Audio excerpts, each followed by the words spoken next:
Sinadya mo talagang painlabin si Diyos sa iba kasi hindi ka naman naniniwala na may forever. Uy, hindi ah. Sinunod ko talaga yung app. Sabi, compatible si Josh and yung other girl. Ilang percent? 86. We, 86? Baka naman 56 lang yan. Pinana mo talaga yung iba, pinilit mo kasi gusto mong makakota agad. Hindi nga. Tingnan mo. Oh. Oo nga. They are a match. I can feel it. O, di ba? Kaya, Boss Hart, it was an honest mistake. Boss Hart, kung ang lahat ng problema ay kayang isod ng pagsusori, di sana wala ng trabaho ang mga pulis. Kaya dapat may punishment. Kurt, Boss Hart, sorry. Kurt, kung nagkamali ka, kahit hindi mo sinasadya, dapat itama mo. Yes po, Boss Hart. 100%. Oh, great. Kaya hindi ka pwedeng mag-match ng ibang tao.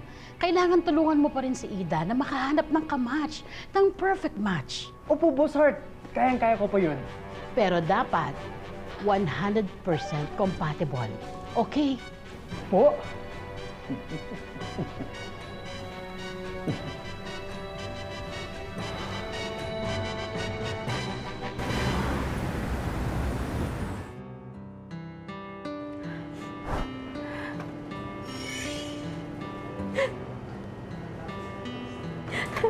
Miss, okay ka lang?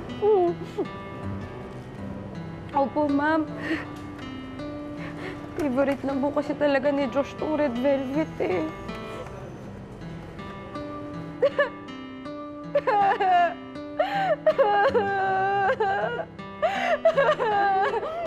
Huwag ka mag-breakdown dito, may customer.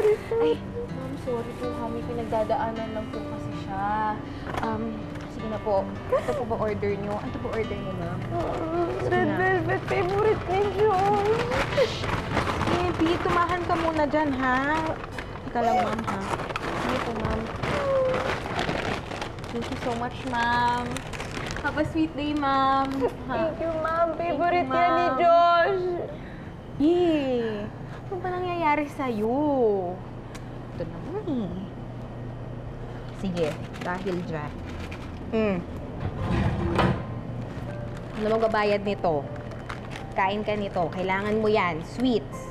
Pampahappy. Si Josh lang yung nagpapa-happy sa akin eh.